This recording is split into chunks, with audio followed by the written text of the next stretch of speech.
Donc nous allons poursuivre, bien entendu, dans ce que nous avions mis entre parenthèses, parce que il y avait pendant 2 cultes, nous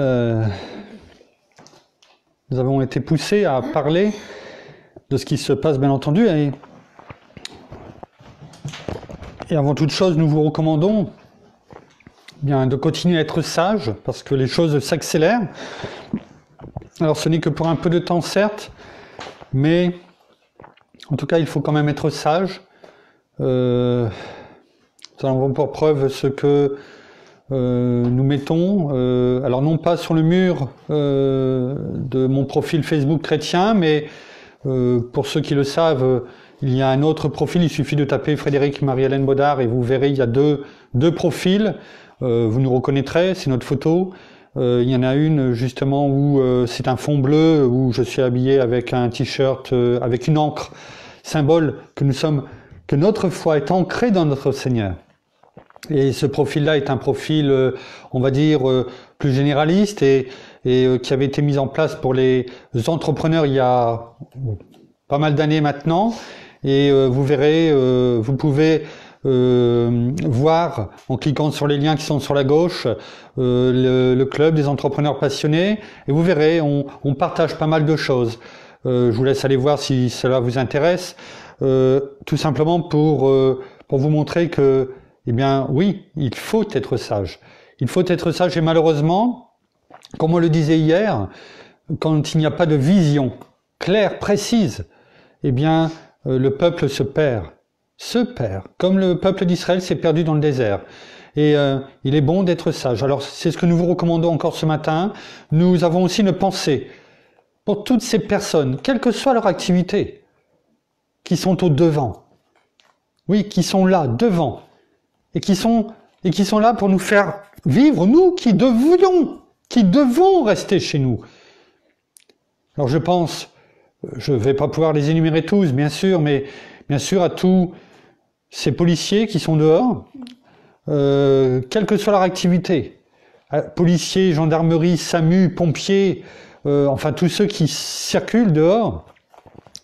Alors on voit de tout, aussi de n'importe quoi. On n'est pas là pour juger, pour critiquer ce qui se fait. Ce qui est là, c'est qu'ils appliquent ce qu'on leur demande de faire, parce que il y a aussi des principes de sagesse. Donc oui, ils verbalisent, mais ils verbalisent parce que les gens ne comprennent pas. Alors nous pensons à eux parce qu'il y en a aussi beaucoup qui sont touchés, qui sont confinés, qui sont tombés malades, parce qu'ils n'avaient pas non plus les protections nécessaires. Pour faire leur activité. Tout le monde a suivi le nombre de masques qui manquaient. Alors oui, aïe, enfin la production repart. Mais avant que tout le monde puisse avoir ce qu'il faut, le nombre de masques par jour, parce qu'il faut les changer toutes les 3 heures ou toutes les 2 heures, enfin à peu près. J'ai entendu hier qu'il en fallait à peu près 24 millions par semaine. Enfin qu'importe. Heureusement qu'il y a des hôpitaux, des personnes, des entrepreneurs qui se mobilisent pour en créer. Bon, après avec les protections que ça, au moins en tout cas il y a le mérite d'essayer. Donc les policiers, les gendarmes, tout le SAMU, les pompiers, etc. bien entendu, mais aussi tous les routiers qui sont là aussi, qui circulent. On a pu voir un témoignage hier d'un routier. Alors ça fait toujours bizarre de voir quelqu'un qui est grand, costaud et qui pleure dans son camion. Pleurent parce que les nerfs craquent, parce qu'ils sont fatigués, parce qu'ils n'ont même pas des aires d'autoroute pour s'arrêter, parce qu'elles sont fermées. Ils n'ont même pas de parking où s'arrêter. Ils sont obligés de s'arrêter sur des parkings de quelquefois de supermarchés quand ils en trouvent. Mais ils n'ont même pas d'endroit pour aller faire leurs besoins, pour se laver, pour manger quelque chose. Alors qu'ils circulent pour rapporter les masques, la nourriture, et dans le reportage que nous avons entendu hier, il y en a qui faisaient leur dernière livraison et après ils arrêtaient. Si le routier ne nous apporte pas les choses nécessaires, oui, là on risque de manquer de choses. Donc il est important de penser aussi à eux. Je pense aussi à tous ceux qui travaillent dans les grandes surfaces, petites ou moyennes, et qui sont encore ouverts, qui sont là à l'intérieur et qui ont très peu de protection.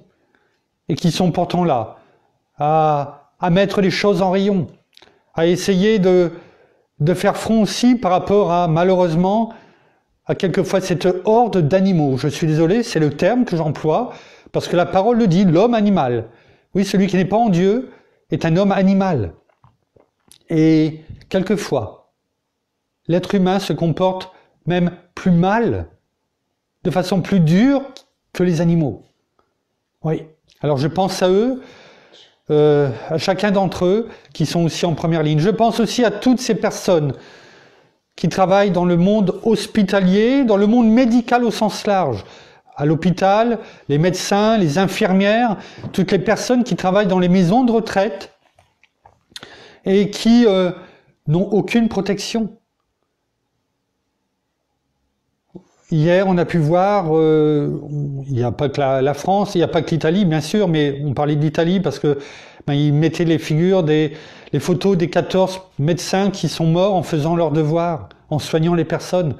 Ce matin, j'ai vu que, comment dirais-je, Evelyne avait partagé en messagerie le premier médecin malgache, si je ne me trompe pas, qui est décédé et qui exerçait à Lille, enfin qui normalement a priori était en retraite, si j'ai bien compris, et qui avait été aidé par rapport à ce qu'il savait faire et qui eh bien, a été touché, qui est décédé. Voilà, nous pensons à toutes ces personnes, alors que ça soit en France, en Italie, bien sûr, en Espagne, en Belgique.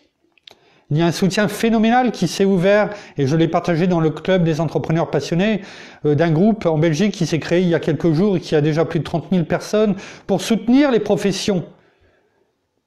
Alors nous pensons à eux. Et notre devoir aujourd'hui, non seulement pour nous en tant que chrétiens, disciples de Christ, c'est de prier, de continuer à faire ce que nous savons faire et ce à quoi nous avons été appelés. À propager la lumière. De faire notre part de celle qui nous est demandée dans ces temps difficiles, dans ces temps de tempête. Mais combien de fois nous l'avons chanté? Avec toi, nous traverserons les tempêtes, parce que nous savons que tu es là. Oui. Nous devons être fidèles aussi dans la prière, envers les personnes, envers notre pays, envers la terre. Notre Père nous dit, appelez-moi, et je vous répondrai. D'être présent dans les enseignements qui nous sont donnés, alors au travers des cultes, des GDM, au travers des pensées quotidiennes, à part le mardi et le dimanche que nous faisons, au travers du livre de notre ami pasteur Jean-François Denis, les psaumes des temps modernes. Écoutez-les. On ne le fait pas pour nous. C'est notre bien-aimé Saint-Esprit que notre Père dans le nom de Jésus nous a donné, qui nous enseigne, qui nous pousse à le faire. Ce n'est pas plus facile pour moi de le faire, mais on obéit, on le fait, afin que chacun soit fortifié. Oui, chacun de nous soit fortifié. Alors on ne le fait pas pour avoir des j'aime, mais on le fait au moins pour que vous écoutiez, que vous regardiez, en direct ou en différé. Mais une chose est sûre, c'est que cela vous touche, vous fortifie, vous enseigne. Si vous ne le faites pas, vous êtes comme le peuple d'Israël dans le désert. Et forcément, à un moment donné, eh bien, vous êtes beaucoup plus vulnérable à ce que l'ennemi vienne vous toucher, vous attire, vienne vous frapper. Écoutez les vidéos aussi qui sont partagées par notre pasteur Jean-François Denis sur le groupe. Écoutez-les. Je suis assez effaré que tout le monde ne les écoute pas. Il ne suffit pas d'être dans un groupe. Il ne suffit pas de paraître. Mais il faut faire. Ne soyons pas, comme on l'a dit hier, la loi qui est externe, alors que le Saint-Esprit est interne. Comment pouvons-nous espérer recevoir si nous n'avons pas la main tendue? Cette main tendue, c'est le prolongement de la parole de notre Seigneur en nous, de notre bien-aimé Saint-Esprit. Alors je ne suis pas là pour juger, je suis là simplement pour constater, c'est des faits. Nous pouvons faire le maximum pour chacun d'entre nous. Encore faut-il mettre en pratique les choses. Alors, ce matin, nous avons une pensée pour toutes ces personnes qui craquent, qui pleurent. Nous demandons à chacun d'entre nous, bien sûr, et au-delà, de faire relayer le message de rester chez soi quand on n'a rien d'autre à faire, entre guillemets. Quand on n'est pas appelé à aller à l'extérieur servir les autres. Alors sachons servir les autres de chez nous, en fonction de ce qui nous est demandé. Comme je l'ai partagé ce matin dans le groupe des entrepreneurs passionnés, par rapport à un avocat qui sur Paris qui nous faisait part d'un texte sur la loi sur la comment dirais-je la oh excusez-moi le terme m'échappe sur la loi qui va être prise sur enfin qui a été prise hier déjà qui a été votée par le Sénat sur la loi sur la sécurité sanitaire, voilà. Et je la remerciais de nous faire part de cette information au sein du groupe des entrepreneurs passionnés. Et je la remerciais, je lui disais que l'on soit grand dans ses connaissances ou petit, quel que soit son métier, nous sommes comme des pièces d'un puzzle, grandes ou petites, qu'importe la taille que l'on a. Ce qui est important, c'est qu'à la fin, nous puissions regarder l'image du puzzle. Et l'image est complète. Parce que même s'il manque la plus petite pièce, eh bien l'image n'est pas belle. Il manque quelque chose. Alors qu'importe notre part, qu'importe ce que l'on fait, ce n'est pas petit. Nous participons à l'effort. Nous faisons notre part au moment où il nous est demandé de la faire. Notre Père, dans la parole, nous dit « Ne néglige pas les petites choses ». Car si tu n'es pas fidèle dans les petites choses, je ne pourrai pas t'en confier les grandes. Alors sachons faire notre part selon ce qui nous est demandé, et demain, il vous en sera demandé davantage. Donc voilà ce que je voulais faire passer comme message, en tout cas, au départ. Nous allons continuer donc l'étude de notre Père, et pour cela, nous allons relire donc la prière du Notre Père, s'il te plaît, donc dans Matthieu 6, à partir du verset 9 jusqu'au verset 13 inclus, si je ne me trompe pas. Matthieu 6, verset 9 jusqu'au verset 13 inclus. Merci. Voici donc comment vous devez prier. Notre Père qui es aux cieux, que ton nom soit sanctifié, que ton règne vienne, que ta volonté soit faite sur la terre comme au ciel. Donne-nous aujourd'hui notre pain quotidien. Pardonne-nous nos offenses comme nous pardonnons aussi à ceux qui nous ont offensés. Ne nous laisse pas entrer dans la tentation, mais délivre-nous du malin. Car c'est à toi qu'appartiennent, dans tous les siècles, le règne, la puissance et la gloire. Amen. Amen. Merci. Merci. Merci Père. Merci Seigneur. Non, c'est dans ma chaussure. Merci Seigneur pour cette prière faite aux apôtres, mais qui était aussi pour nous, à notre époque, à notre temps, comme ça a traversé les siècles. Oui, merci. Alors, nous en étions à « Pardonne-nous nos offenses ». Pardonne-nous nos offenses. Est-ce que vous avez remarqué le temps de la conjugaison ? Avez-vous remarqué le temps de la conjugaison ? Pardonne-nous nos offenses. Pardonne-nous. La conjugaison est bien à la première personne. Oui. Du pluriel. On aimerait peut-être mieux que ce soit à la troisième personne. Pardonne-leur. Peut-être qu'on se sentirait mieux. Je raconte l'histoire donc de la personne qui a en partie donc écrit ses réflexions, qui dit qu'un jour, un ami, un de ses amis écossais, dont la langue a fourché, a voulu dire « Seigneur, pardonne tous mes péchés et bénis tous mes amis. » C'est correct. Pardonne tous mes péchés et bénis tous mes amis. Et en le disant, il s'est trompé, il a plutôt dit, enfin c'est pas qu'il a plutôt, il a dit « Seigneur, pardonne tous mes amis et bénis tous mes péchés. » Il a inversé les choses. Je répète, il a dit « Seigneur, pardonne tous mes amis et bénis tous mes péchés. » Alors c'est vrai que cela pourrait faire sourire. C'est zut, ma langue a fourché. Hein? Et on pourra en rire.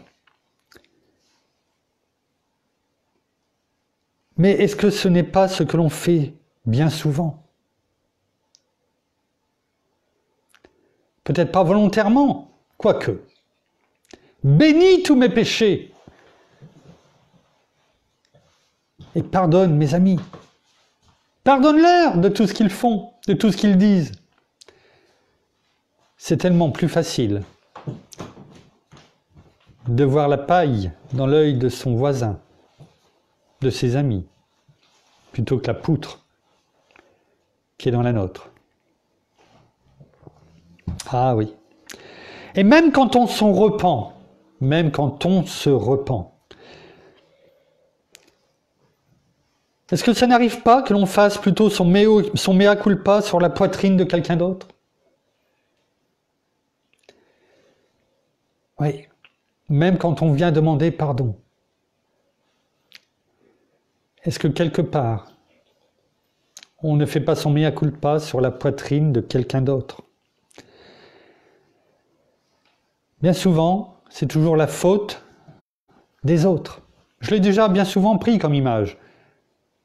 Dans le football, quand une équipe perd, c'est toujours la faute des autres.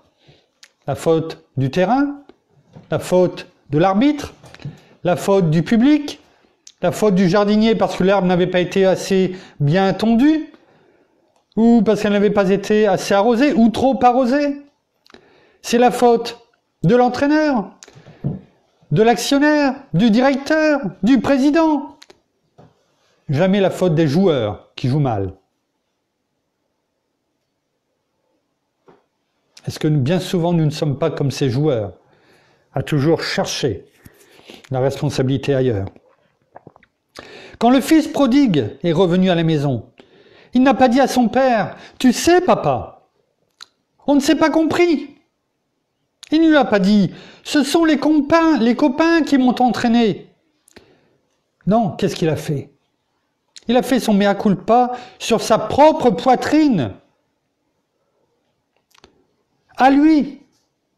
Et il a dit, j'ai péché. C'est moi qui ai péché contre le ciel et contre toi. On le voit dans Luc 15, versets 17 à 21. Je vais vous le lire dans la version en français courant.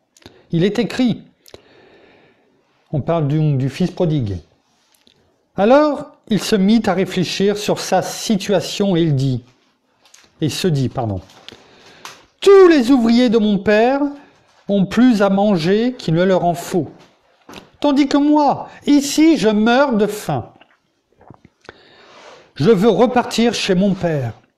Et je lui dirai, mon père, j'ai péché contre Dieu et contre toi. Je ne suis plus digne que tu me reconnaisses. Traite-moi donc comme l'un de tes ouvriers. Et il repartit chez son père. Tandis qu'il était encore assez loin de la maison, son père le vit et en eut profondément pitié. Il courut à sa rencontre, le serra contre lui et l'embrassa. Le fils lui dit alors, « Mon père, j'ai péché contre toi, contre Dieu, et contre toi. Je ne suis plus digne que tu me regardes comme ton fils. » Est-ce que c'est ce que nous faisons quand nous venons nous repentir de quoi que ce soit, quand nous sommes seuls dans notre lieu secret et que nous venons devant notre Père dans le nom de Jésus, demander pardon, nous repentir? Est-ce que nous venons dire, Père, j'ai péché contre Dieu et contre toi. J'ai péché contre toi, Père. Oui, pardonne-moi. Je ne suis plus digne que tu me regardes comme ton fils. Oui. Est-ce que nous sommes comme cela? Pardonne-nous nos offenses. Ce n'est pas s'excuser de ses fautes. Pardonne-nous nos offenses, ce n'est pas s'excuser de ses fautes, les siennes. C'est au contraire les reconnaître. Oui, j'ai péché contre Dieu, contre toi, Père, contre toi, Seigneur, contre toi, bien-aimé Saint-Esprit. Je le reconnais, c'est ma faute, et pas celle de mon conjoint, de mes enfants, parce que nous sommes confinés, et parce que nous vivons 24 heures sur 24, parce que nous ne pouvons même pas prendre l'air, parce que nous sommes sages. C'est ma faute, c'est pas la faute des autres. S'en accuser, et surtout, s'en séparer. Parce que le but, c'est de ne pas refaire les mêmes choses. Il faut que ce que nous venons remettre à notre Seigneur, à notre Père, que cela nous serve de leçon pour ne pas refaire une vita aeternam, les mêmes erreurs. Apprenons de nos leçons, apprenons de ce que nous donne la parole et nous enseigne la parole. Comme nous pardonnons à ceux qui nous ont offensés. Pardonne-nous nos offenses, comme nous pardonnons à ceux qui nous ont offensés. Alors dans le dictionnaire, le pardon est défini comme celui-ci. Je lis. Accorder la rémission d'une faute. Alors qu'est-ce que la rémission d'une faute? La rémission, c'est gracier, remettre la peine, la mettre derrière soi et ne plus y penser. On pense, par exemple, aujourd'hui il n'y a plus la peine capitale, mais c'était avant, il y avait la grâce présidentielle. Le seul qui pouvait gracier quelqu'un qui devait être guillotiné en France, qui avait été condamné à la peine de mort, c'était le président. Et c'était lui qui pouvait dire « je gracie », c'est-à-dire il ne sera pas guillotiné, il n'y avait qu'un seul qui pouvait donner. C'est ça, gracier. Le dernier recours. Le dernier recours. Le pardon n'est pas simple. Je ne vais pas vous dire que c'est facile de pardonner. Par contre, ce que je peux vous dire, c'est que c'est indispensable, selon la parole. Le pardon n'est pas simple. Il ne se donne pas avec le temps. Celui qui dit, tu verras, dans le monde c'est ça, avec le temps, tu apprendras à pardonner, ou ça passera, t'oublieras. Non, c'est faux. C'est faux. Le pardon ne se donne pas avec le temps. Il y aura toujours cette amertume dans le cœur. Cette amertume, n'oublions pas, qui est un poison, qui est une porte d'entrée pour l'ennemi. On l'a déjà vu il y a des mois de cela. C'est pour cela qu'il faut se séparer, se libérer. On l'a entendu, on l'a chanté. Il faut que nous brisions les chaînes également de l'amertume. afin de vivre pleinement la joie de Christ en nous, les bénédictions de Christ en nous. Le pardon. Le pardon est indispensable. Le pardon, excusez-moi, c'est mon masque, on va dire, mais aux huiles essentielles. Donc le pardon est indispensable. Nous devons nous séparer de toute amertume. Pardonner, c'est gracier, c'est remettre les choses derrière soi. Ça ne veut pas dire que nous allons refaire copain-copain ou copain-copine ou copine-copine, qu'importe. On peut faire plusieurs mélanges avec les personnes, refaire des repas, etc., etc. Pardonner, c'est de remettre la chose. Mais c'est aussi, à la base, se libérer. L'amertume, donc le non-pardon, c'est comme si que l'on regardait à travers les barreaux. Et on se dit, tu vois, tu es en prison. Et à la fin, se rendre compte que ce n'est pas la personne qui est dans la prison, mais que c'est nous. Oui. Alors, c'est ça, pardonner. C'est ça, pardonner.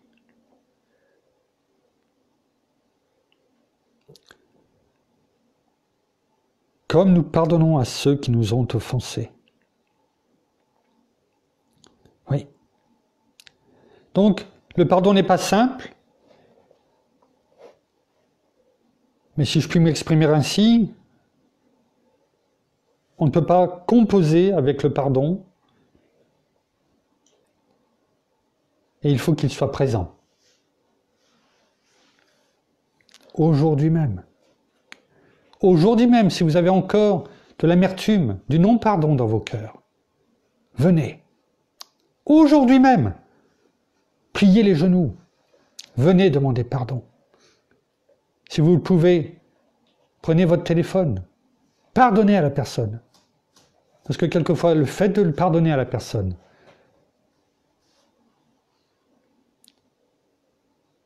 eh bien cela va changer aussi.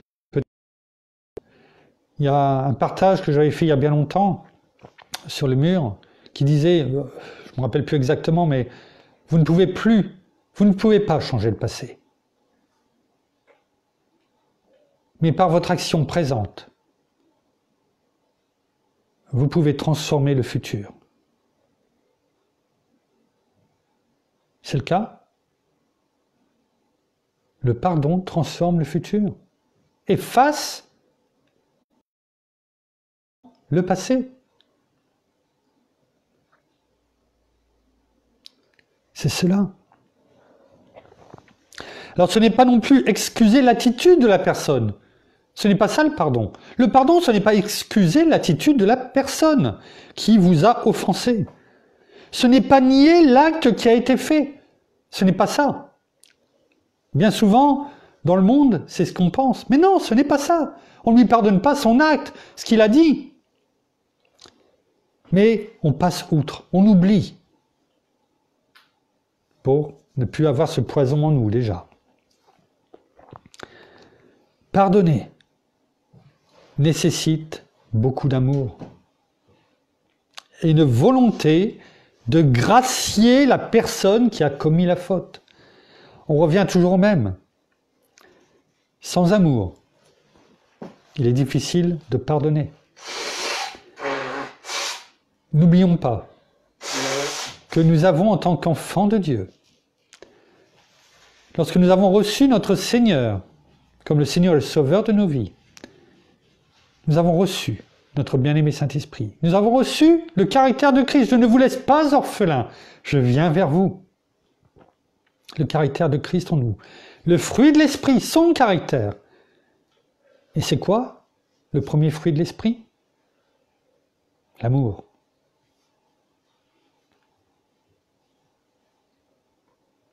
Alors, la question qu'on peut se poser, et je vais reprendre les paroles de Jean-François, pasteur Jean-François Denis, Je ne fais juste que poser une question.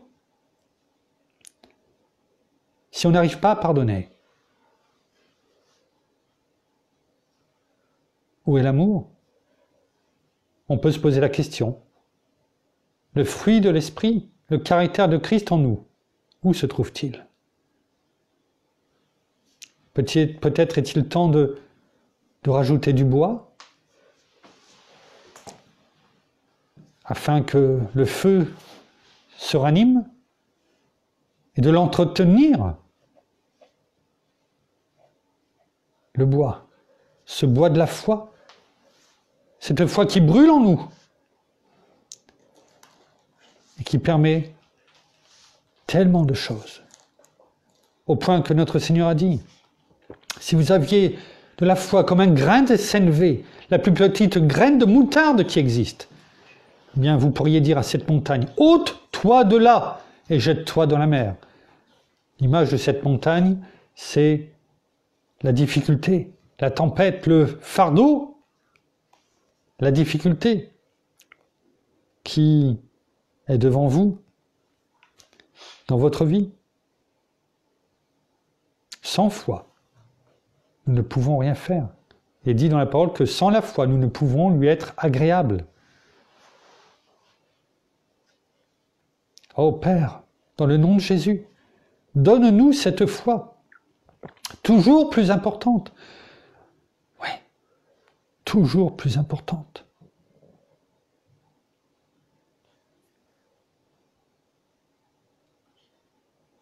Merci Seigneur. Je me permets de me désaltérer, merci.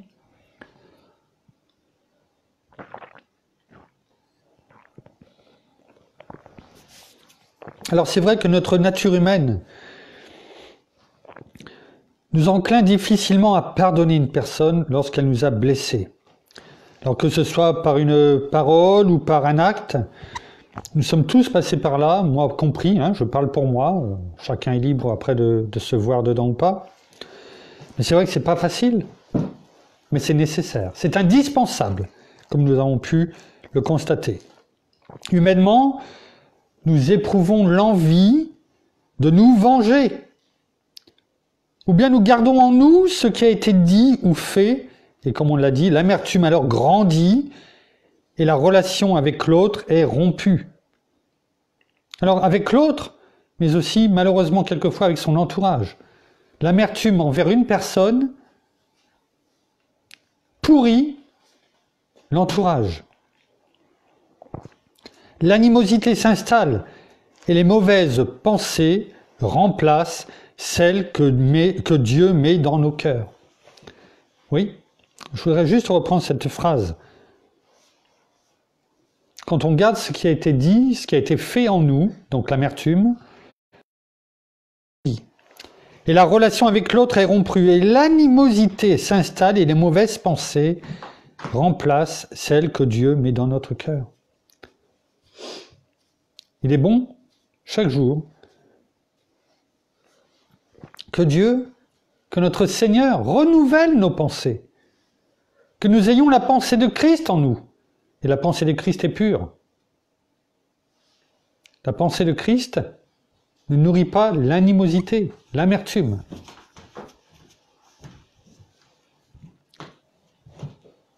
Quand il y a un fruit dans une corbeille, enfin plusieurs fruits dans une corbeille, et puis qu'il y a un fruit qui est pourri.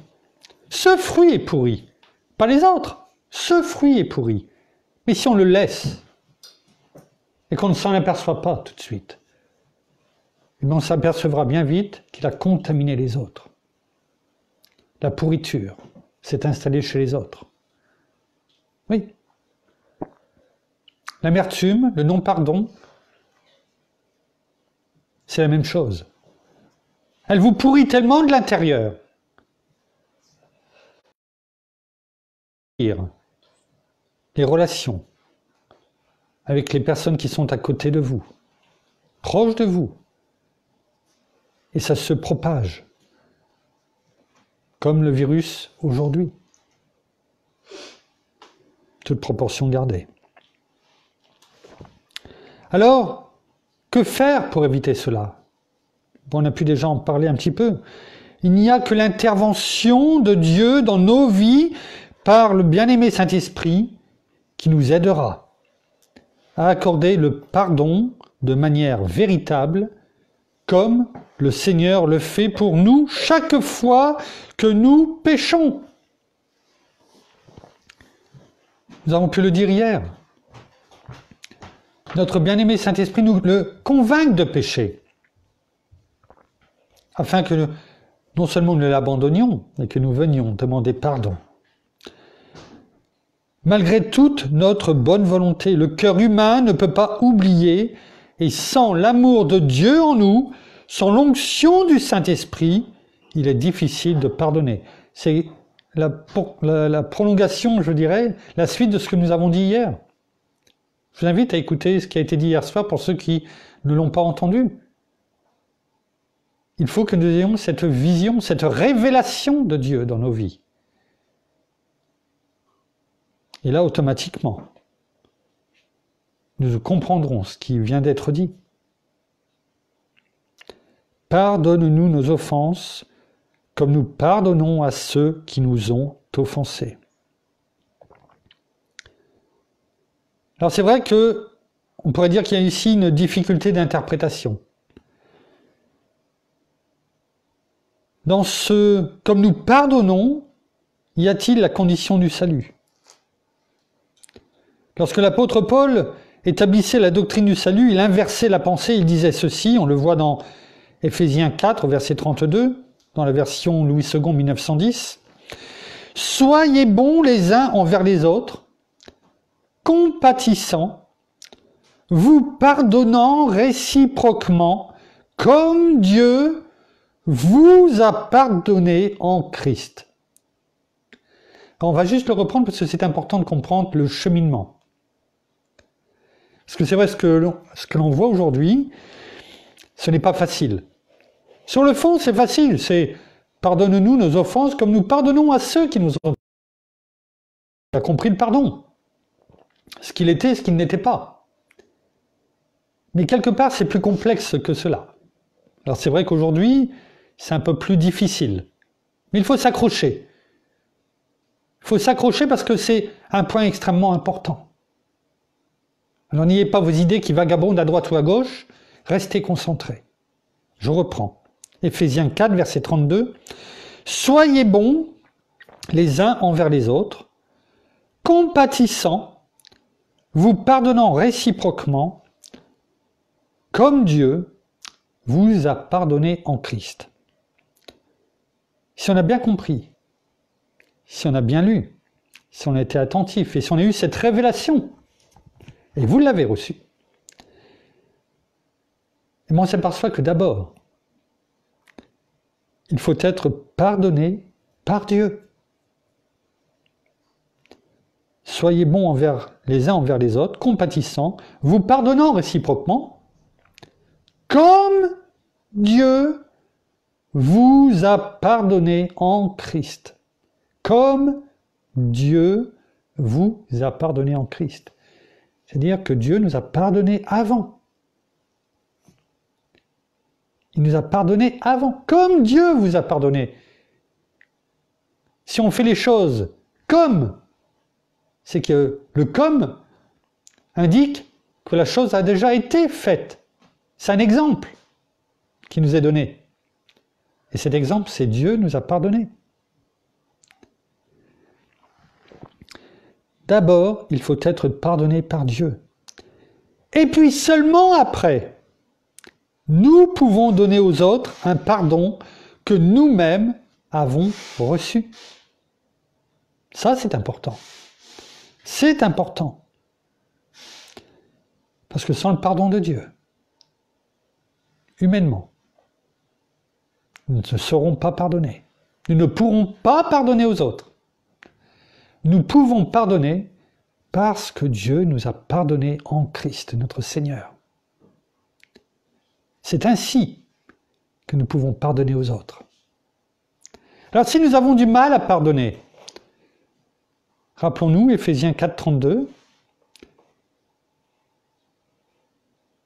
venons nous mettre à genoux dans notre lieu secret et nous dire « Père, j'ai compris. Aujourd'hui, par l'enseignement que tu as donné, que je n'avais peut-être pas reçu mon pardon. En Christ, notre Seigneur.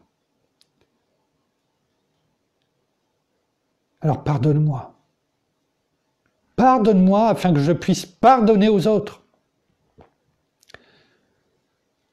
Que notre bien-aimé Saint-Esprit, dans le nom de Jésus, nous remplisse totalement de sa présence. Que le caractère de Christ, le fruit de l'Esprit, que vous retrouvez dans Galates 5, 22, amour, joie, paix, patience, bonté, bienveillance, fidélité, douceur et maîtrise de soi, viennent nous remplir et vous remplir totalement, au point que vous en débordiez. Nous, les vases d'argile que nous étions, Père, transforme-nous en vases d'honneur pour toi. Pardonne-moi.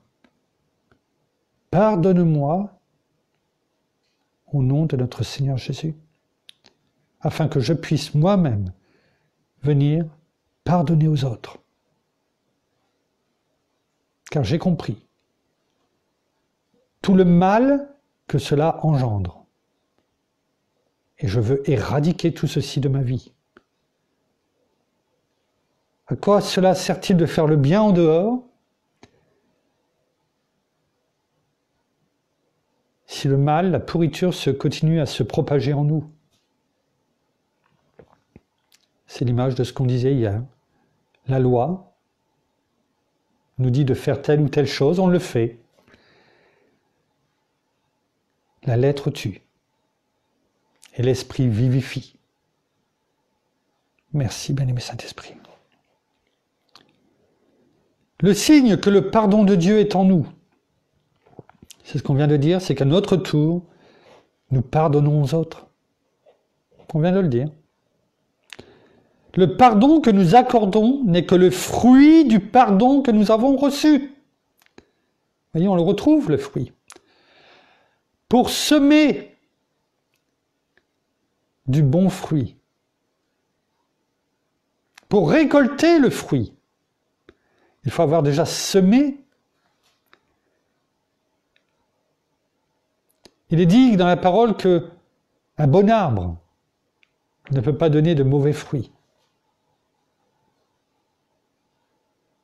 Oui.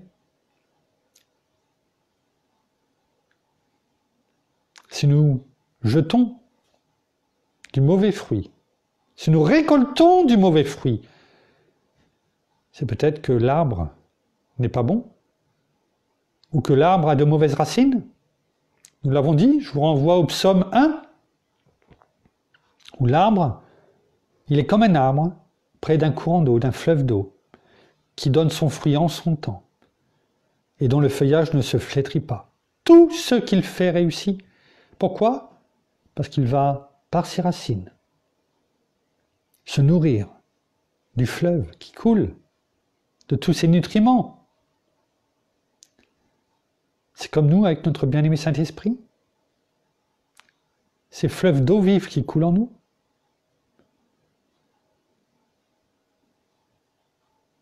Donc si le fruit est mauvais, c'est que nous ne sommes pas nourris à la bonne source. Alors sachons venir et demander pardon afin d'être pardonnés. Tout simplement. C'est pas plus dur que ça. Encore faut-il le faire. Et aujourd'hui, vous avez compris ce que vous devez faire.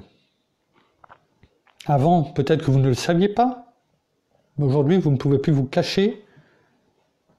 Ce voile a été retiré. Merci, bien-aimé Saint-Esprit, pour cet enseignement. Et aujourd'hui, vous savez ce qu'il vous reste à faire, afin de porter du bon fruit. Alors, n'oublions jamais que celui qui pardonne, c'est celui qui a raison. Oui, ça paraît peut-être étrange, mais celui qui pardonne, c'est celui qui a raison. Je dirais presque même, à la fin, il est toujours vainqueur. Parce qu'en Christ Jésus, nous sommes déjà plus que vainqueurs. Et Jésus est l'exemple parfait. Il a été à la croix pour nous. Nous l'avons déjà enseigné. Il nous a pardonné. Il a bu le vinaigre. Nos péchés. Enfin, il n'en a même pas voulu, mais ça a été sur ses lèvres. Et ça a suffi pour le tuer. Définitivement. Parce qu'il a pris nos péchés. Rappelez-vous, le vinaigre, le vin qui a tourné, l'image de tous nos péchés. Il nous a pardonné. Mais aujourd'hui, il est vivant. Il est assis à la droite de notre Père. Et il a reçu le nom qui est au-dessus de tout nom. Le Seigneur des Seigneurs, le Roi des Rois. Il a reçu toute autorité dans les cieux, sur la terre, sous la terre, sur les anges et sur les dominations. Il domine sur toutes choses. Notre Père lui a tout remis entre ses mains. Il est plus que vainqueur. Et nous le sommes, en tant qu'enfants de Dieu, parce que nous sommes héritiers de Dieu et co-héritiers de Christ. Et nous avons le même Saint-Esprit en nous. Et nous avons part au même héritage. Il est important de le souligner, de le rappeler. Donc nous ne pouvons pas dire « nous ne savons pas » ou « nous ne pouvons pas ». C'est faux. Nous ne pouvons pas, nous, humainement parlant, mais nous le pouvons. Parce que Christ est en nous. Il est dit dans Philippiens 4, verset 13, « Je puis tout par Christ qui me fortifie ». Alors c'est faux quand nous disons « nous ne pouvons pas », c'est archi faux. Nous le pouvons car Christ nous fortifie et parce qu'il a dit que celui qui demeure en moi et moi en lui portera beaucoup de fruits. Donc celui qui pardonne, c'est celui qui a raison. Et c'est toujours comme ça. Quand Dieu nous a pardonné, nous étions dans notre tort. Et c'est lui qui avait raison. Nous étions dans notre tort. Et Dieu avait raison. C'est à lui que le tort a été fait, c'est pas à nous. Tout ce que nous avons fait, nous et nos descendants, pardon, nos ascendants, des anciennes générations, c'est à Dieu que le tort a été fait. Lui qui nous a créés. Lui qui nous a créés. Qui nous a tout donné. Il nous avait donné une terre magnifique. Voyons aujourd'hui ce que nous en avons fait. Il est quand même étrange de voir que depuis le début du coronavirus, et donc le ralentissement économique partout dans le monde, que dans les endroits où il y avait le plus de pollution, notamment par exemple en Chine, mais pas que, et on peut parler de la France, de Venise, de l'Allemagne, enfin qu'importe, des États-Unis, eh bien, les nuages de pollution, on le voit par les satellites, disparaissent petit à petit. On a même vu, j'en ai partagé cette semaine avec mon épouse, les dauphins revenir dans la baie, dans les eaux de Venise. En quelques jours, même pas en 10 jours, 15 jours. Donc ça montre bien que le tort qui est fait. N'oublions pas que Dieu a créé toute la terre, toute espèce animale, toute espèce végétale, avant de créer l'homme. Ne l'oublions pas, il a tout créé. Et tout ce que nous faisons, entre autres, eh bien c'est à lui que nous faisons tort. Oui. Le tort lui a été fait et il nous a pardonné quand même. C'est lui qui pardonne, qui supporte le tort qu'on lui a fait. Il pourrait dire, voilà tout ce que je vous ai donné, voilà ce que vous en avez fait. Je vous raye de la terre. Il pourrait. Rappelez-vous Noé, dans sa grande bonté, il a dit qu'il faisait cette alliance avec le peuple, avec l'être humain, qui était cet arc-en-ciel, afin qu'il se souvienne qu'il ne détruirait plus la terre, enfin, du moins, l'être humain, par les eaux.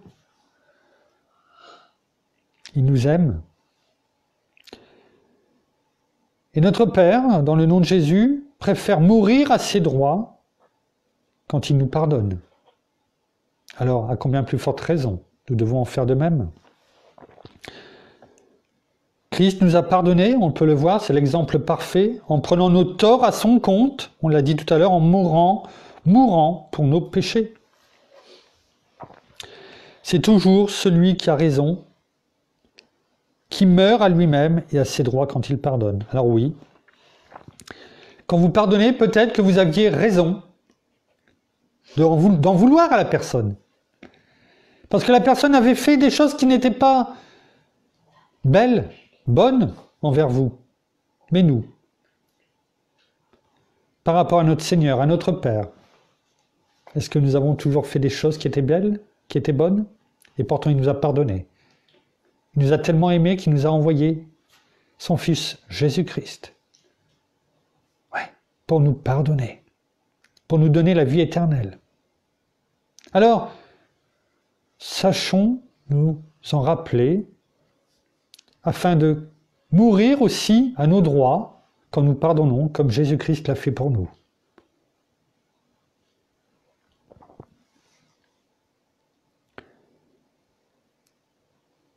Oui. Le pardon, c'est aussi, et c'est quelquefois le plus dur, mettre son orgueil de côté. S'humilier, même lorsqu'on a raison, en laissant Dieu seul juge de toutes choses et de toutes circonstances. Ce n'est pas nous qui devons juger. Il est dit dans la parole que si nous jugeons les personnes, nous serons jugés de la même façon que nous jugeons. Laissons notre Père. Laissons Dieu juger la personne. Remettons-lui la personne. Tu vois ce qu'elle m'a fait, mais Père, dans le nom de Jésus, je viens te demander pardon pour tout ce ressentiment que j'ai envers elle. Oui, je te demande pardon. Je lui pardonne dans le nom de Jésus. Alors oui, ça touche notre orgueil. L'orgueil qui est le premier péché, on l'a déjà dit, avec Lucifer, quand il a voulu prendre la place de Dieu. L'orgueil. Oui, l'orgueil précède la chute, dit la parole. Ne soyons pas orgueilleux.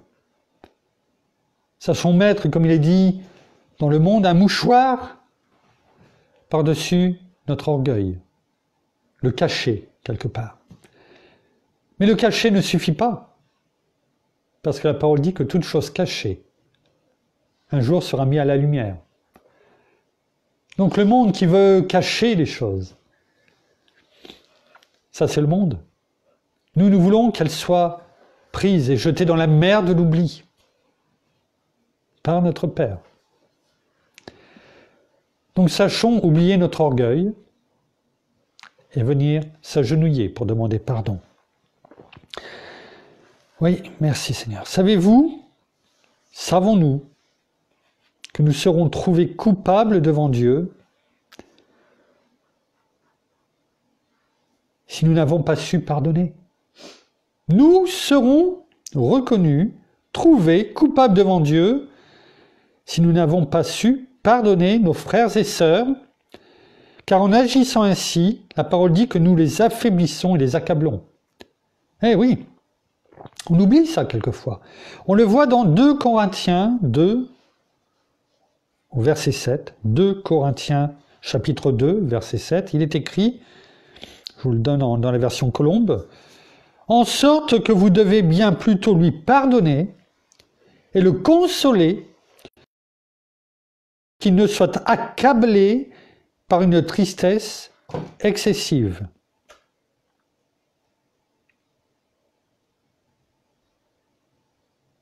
Oui. Et la conséquence de cela est immédiate. Et elle nous est montrée dans Matthieu 6, versets 14 et 15. Il est écrit « Si vous pardonnez aux hommes leurs fautes, votre Père céleste vous pardonnera aussi. Mais si vous ne pardonnez pas aux hommes, votre Père ne vous pardonnera pas non plus vos fautes. Je reprends, c'est important. Ce verset-là, si vous avez bien suivi, vient juste derrière celui où on s'est arrêté. On a les versets, la parole de Dieu donc, que nous avons lu, sur lesquels nous étudions, va de Notre Père de Matthieu 6, verset 9, on va dire à 13 inclus. Et juste derrière, les versets 14 et 15, voilà ce qu'ils disent. Ce n'est pas un hasard. Je les reprends. Si vous pardonnez aux hommes leurs fautes, votre Père céleste vous pardonnera aussi. Mais si vous ne pardonnez pas aux hommes, votre Père ne vous pardonnera pas non plus vos fautes. Voilà la conséquence. Et moi, je veux être pardonné. Pardonné. On continue. Père, pardonne-moi, on continue de tout ce que je peux faire de mal tout au long de la journée, en pensée, en action, ou dans ce que je ne mets pas en pratique. Pourquoi ? Parce que je veux vivre pleinement dans ta présence. Être dirigé par notre bien-aimé Saint-Esprit dans le nom de Jésus.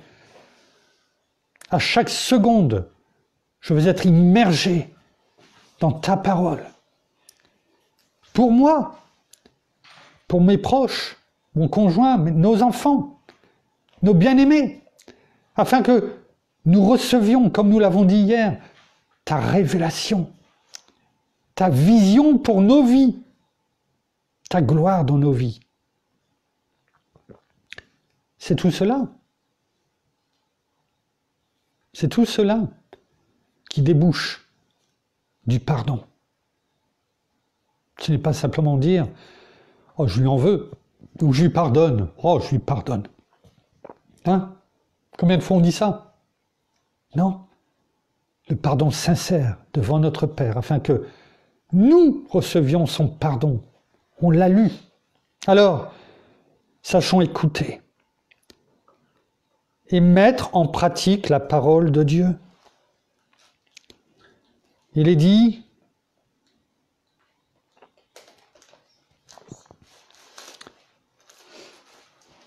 dans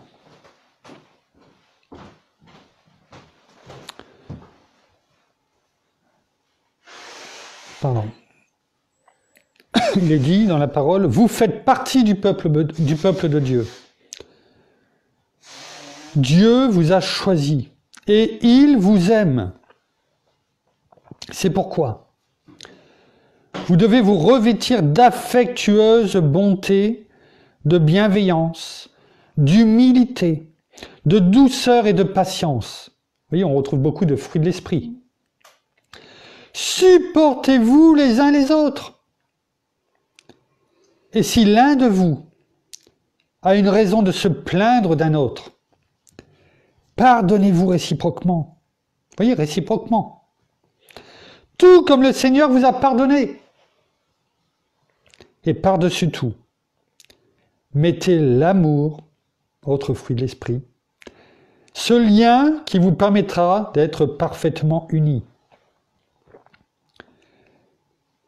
Que la paix de Christ règne dans vos cœurs.